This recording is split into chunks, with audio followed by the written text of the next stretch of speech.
know things.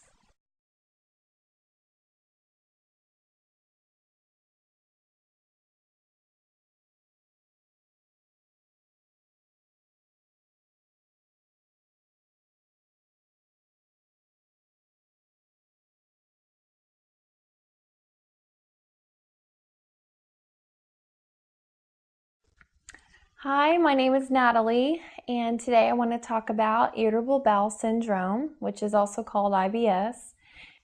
I don't want to say that it's near or dear to my heart, but it's something that I've personally experienced. I can definitely relate to you, or if you know someone who does have IBS.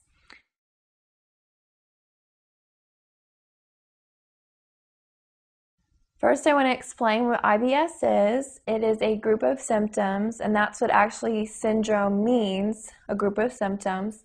And it can be anything from gas to bloating to diarrhea, constipation, or alternating constipation diarrhea. IBS involves your large intestine, and so if you know someone who does have IBS, they'll complain of lower stomach trouble, lower stomach pain, versus maybe someone who has GERD or heartburn, they'll complain of upper stomach pain, upper gastrointestinal distress. So large intestine is the last intestine of the digestive system. It's after the small intestine. It's where your bowel movements are formed, and so that's the part that is going to hurt you if you have IBS. Something that's really shocking about IBS too is that it is the most common diagnosis by a gastroenterologist in the United States. So over heartburn, over gluten sensitivities, any of those problems, irritable bowel syndrome is the most common diagnosis. So what's going on? There is a problem with our bodies, our environment, and the foods that we're eating.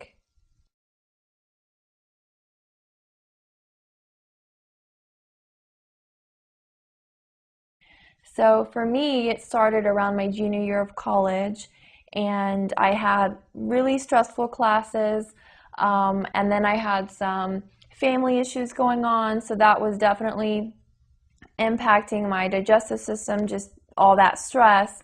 I was eating pretty well. Actually, I was eating very well. Baked fish, salads with lots of vegetables, vinaigrette dressing. I was doing aerobics every day for an hour. So I had a healthy lifestyle, but certainly stress was doing something to my digestive system, and it was making it to the point where it didn't matter what I ate, whether it was healthy or not. I was having severe problems running to the restroom in the middle of dinner. I could be out at a restaurant, totally enjoying my night, and then everything would break loose, and I would, the night was over and I was in agony, and it's not something you want to have to deal with on a long-term basis. So that's why I want to talk about some things today that can help you or your loved one, and you don't have to deal with this on a long-term basis.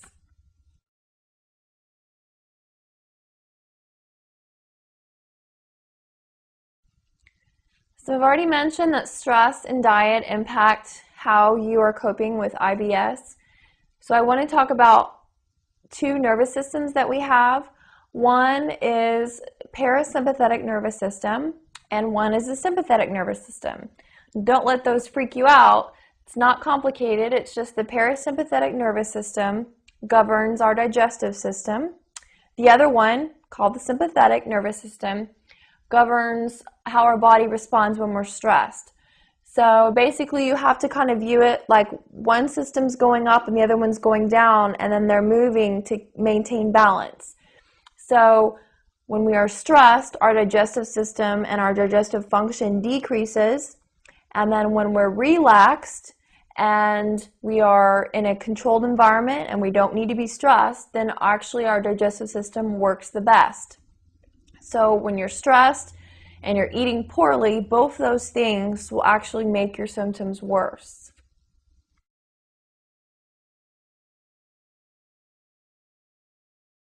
Some of the foods that can influence how your large intestine reacts and how your digestive system reacts overall is the fatty foods, fried foods, especially dairy because all those are high in fats, So any food that is high in fat is really going to escalate your symptoms. If you are trying to still do hamburgers, french fries, fried chicken, and milkshakes, and you think that just miraculously your symptoms are going to go away after you've had them for years and years, it's going to come back to what is your diet. That's really what is going to influence how your system is handling stress and how you're able to function when you eat food. Chocolate is also high in fat, so that's something that you're going to have to limit. Alcohol is metabolized as fat, so again, that's something that you really need to reduce in your diet. Carbonated beverages promote bloating, so if you are someone who battles chronic bloating, that is definitely something you want to stay away from. There's nothing worse than being bloated and then doing something that causes more bloating. And if you are someone who experiences bloating, you know exactly what I'm talking about. You don't want to do anything to make it worse. So stay away from all those fizzy sodas. And also, last but not least, caffeine. Caffeine is one thing to stay away from for more than one reason. Caffeine does stimulate peristalsis, which is the movement that the large intestine moves bowel movements through your system. So when you're taking drinks and that have caffeine, you're making those movements increase. You're increasing peristalsis. So if you are an IBS person who is prone to diarrhea, you're actually going to make your diarrhea worse by consuming products that have caffeine in them.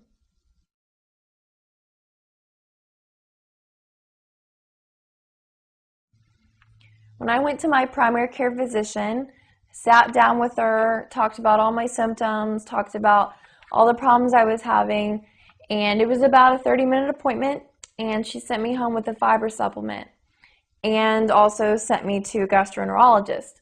But I went ahead and took that fiber supplement, and it just made my symptoms worse. I was extra bloated, extra cramping. So it was frustrating for me, who was personally experiencing all